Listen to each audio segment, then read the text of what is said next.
오늘 우리에게 주시는 하나님의 말씀은 시편 65편 말씀입니다. 시편 65편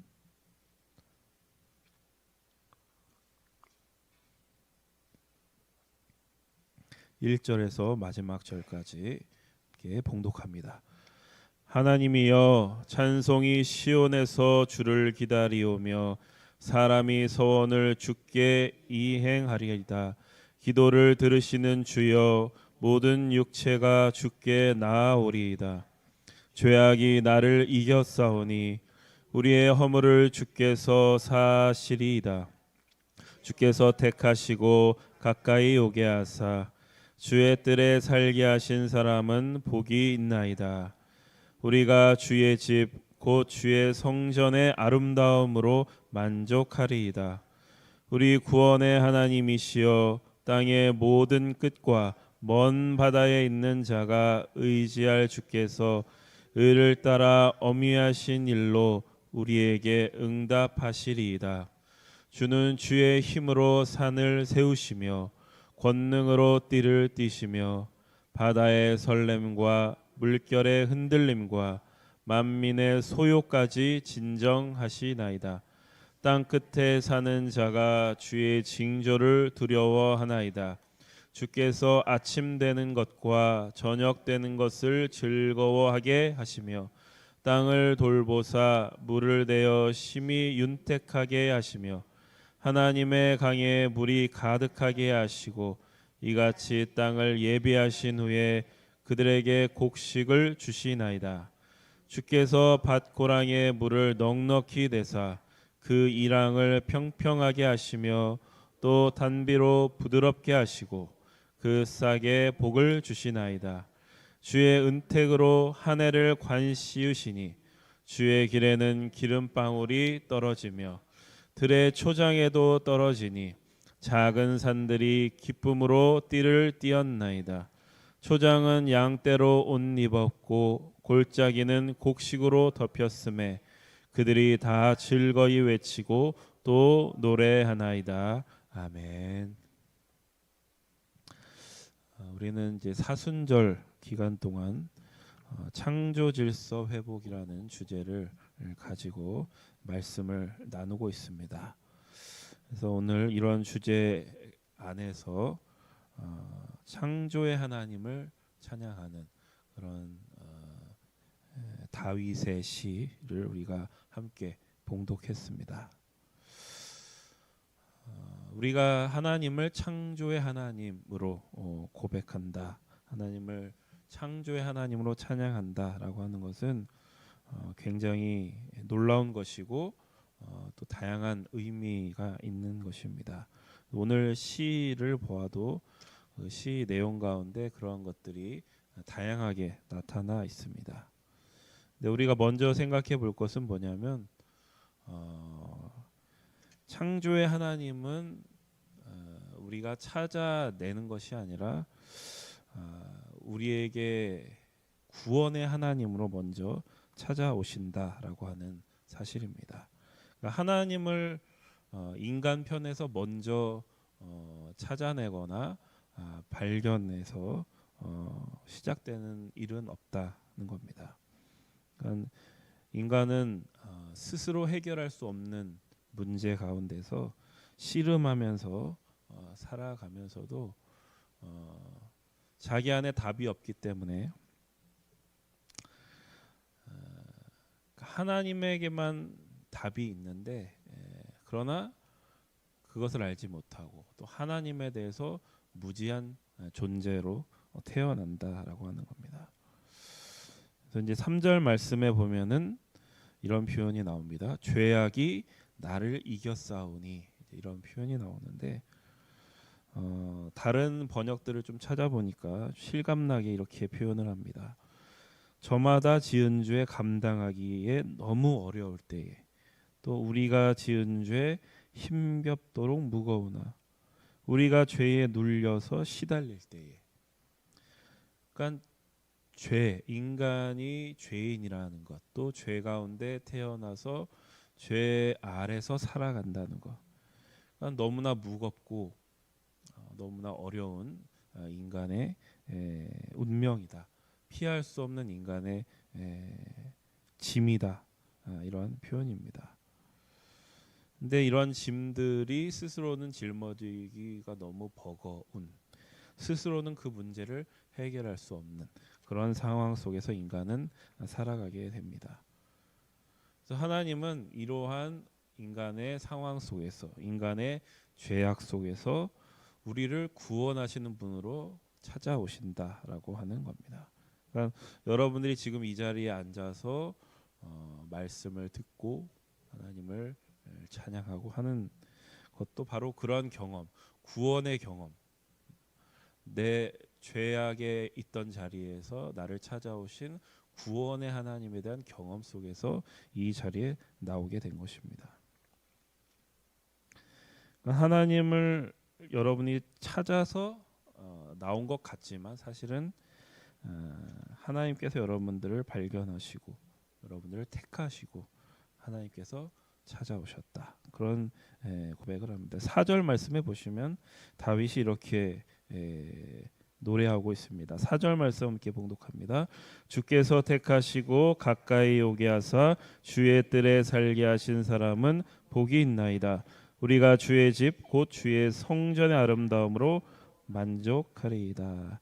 그러니까 다윗은 하나님이 자신을 택하셨다. 그리고 찾아오게 하셨다. 그러니까 가까이 오게 했다. 이렇게 고백합니다. 또 그런 사람은 복이 있는 사람이다. 여기서 말하는 복은 뭐냐면 인간의 그러한 근본적인 문제가 하나님과의 관계 속에 있는 것이구나라는 것을 알게 되었다는 겁니다. 나의 문제, 인간의 근본적인 문제, 비극적인 인간의 운명을 바꿀 수 있는 존재는 하나님밖에 없고 그런 하나님과의 관계가 인간의 근본적인 문제구나. 그것을 알게 된 것 자체가 복이라는 얘기를 하고 있습니다. 근데 우리가 경험하면서 알 수 있듯이 이제 하나님이 우리를 구원하셨고 우리는 구원받은 백성이 되었고 그리고 우리의 운명이 바뀌었습니다. 우리의 운명이 죽음과 타락에서 이제 영생으로 바뀌었습니다. 그러나 우리의 운명은 바뀌었는데 우리는 이제 천국 가는 하나님의 백성이 되었는데 그렇게 우리의 운명이 바뀌었다고 해서 우리가 살아가야 될 현실, 그러니까 하나님이 우리의 인생을 대신 살아주지 않는다는 게 우리의 사실은 현실적인 문제입니다. 우리가 분명히 하나님을 만났고 하나님이 나를 구원했고 그에 대한 확신도 있는데 그런 하나님을 경험했는데 또 불구하고 인생은 끝없는 과제 가운데 있고 여전히 힘들고 오늘이 지나고 내일이 지나면 또 내일의 어려움이 찾아오고 그런 막막한 현실 속에 있다는 사실에 우리는 놀라게 되고 하나님이 나를 구원하셨다는 사실은 분명한데 왜 여전히 나에게 이렇게 어려움이 찾아오는 것이냐 이런 것에 대해서 우리는 굉장히 당황스러워합니다. 그러니까 이것은 왜 그러냐? 나는 죄로부터 구원을 받았지만 구원받은 성도가 살아야 될 현실, 우리들이 살아야 될 이 세상은 여전히 죄가 주인 노릇을 하는 세상이기 때문에 그렇습니다. 그러면 이제 우리는 물어야 됩니다. 왜 하나님은 나를 구원하신 즉시 천국으로 데려가지 않으시고 이러한 세상 속에 나를 놓아두셔서 나를 힘들게 하시는가? 왜 나를 이런 죄악된 세상 속에서 두시는가? 우리는 이러한 문제 속에서 바로 하나님에 대한 새로운 생각을 하게 됩니다. 창조의 하나님을 바라보게 되는 것입니다. 오늘 다윗도 그러한 현실 속에서 하나님에 대한 새로운 모습을 발견하고 그 시를 통해서 창조의 하나님을 찬양하는 그러한 내용이 담겨 있습니다. 5절과 7절의 말씀, 5절부터 7절 다시 한번 봉독합니다. 우리 구원의 하나님이시여 땅의 모든 끝과 먼 바다에 있는 자가 의지할 주께서 의를 따라 어미하신 일로 우리에게 응답하시리이다. 주는 주의 힘으로 산을 세우시며 권능으로 띠를 띠시며 바다의 설렘과 물결의 흔들림과 만민의 소요까지 진정하시나이다. 여기서 우리가 주목해야 될 표현이 땅의 모든 끝과 먼 바다에 있는 자가 의지할 주께서, 이렇게 얘기하고 있습니다. 그러니까 나를 구원하신 하나님, 우리가 이런 신앙이 있는데 그 구원의 하나님이 나만을 위한 하나님이 아니라는 뜻입니다. 땅의 모든 끝과 먼 바다에 있는 자의 하나님, 아직 하나님을 알지 못하는, 우리가 신약의 표현으로는 이방인들의 하나님 또 되신다라는 얘기입니다. 그러니까 우리가 이 부분에서 명심해야 될 것은, 우리가 창조의 하나님을 믿는다, 하나님이 나의 창조자가 되신다, 이런 고백 속에는 하나님이 나를 구원하신 분이지만 그것으로 끝나지 않고 모든 이의 하나님이시며 모든 이의 하나님이 되시기를 원하신다라는 뜻을 담고 있습니다. 그러니까 사실 여기가 우리가 굉장히 약한 부분입니다. 하나님이 나를 구원하셨고 하나님 나를 택하셨고 나를 사랑하신다는 사실은 너무나 잘 아는데, 그 하나님이 나를 통해서 모든 일을 구원하시기를 원하시고 모든 일을 사랑하기를 원하시고 모든 이의 하나님이 되시기를 원하신다. 이 부분을 우리가 놓치고 있습니다. 근데 오늘 본문에서는 여기서 더 나아가 가지고 하나님은 모든 이의 하나님인 것 이상으로 또 무엇을 얘기하냐면 모든 피조물의, 모든 피조 세계의 하나님임을 찬양하고 있습니다. 8절 이하의 말씀이 그것인데요. 8절에서 13절까지 다시 한번 봉독합니다. 땅 끝에 사는 자가 주의 징조를 두려워하나이다. 주께서 아침 되는 것과 저녁 되는 것을 즐거워하게 하시며 땅을 돌보사 물을 대어 심히 윤택하게 하시며 하나님의 강에 물이 가득하게 하시고 이같이 땅을 예비하신 후에 그들에게 곡식을 주시나이다. 주께서 밭 고랑에 물을 넉넉히 대사 그 이랑을 평평하게 하시며 또 단비로 부드럽게 하시고 그 싹에 복을 주시나이다. 주의 은택으로 한 해를 관시우시니 주의 길에는 기름방울이 떨어지며 들의 초장에도 떨어지니 작은 산들이 기쁨으로 띠를 띠었나이다. 초장은 양떼로 옷 입었고 골짜기는 곡식으로 덮였음에 그들이 다 즐거이 외치고 또 노래하나이다. 아멘.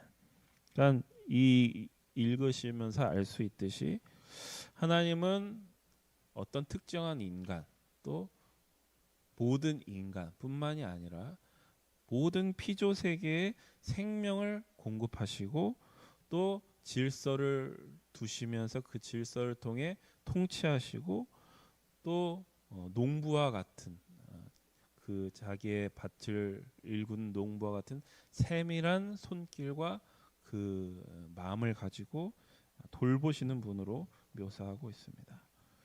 그러니까 우리는 오늘 본문에서 하나님은 나를 구원하는 하나님으로부터 끝나지 않고 모든 일을 위한 하나님, 그리고 모든 피조 세계를 돌보시고 그것에 생명을 공급하시는 하나님으로 점점 하나님에 대한 생각이 확장되고 있다는 사실을 볼 수 있습니다.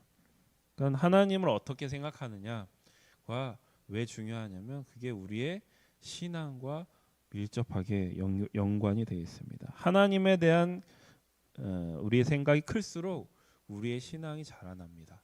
우리의 신앙이 커집니다. 우리의 존재가 깊어지게 됩니다. 하나님에 대한 생각이 깊어질수록 나의 신앙이 깊어집니다.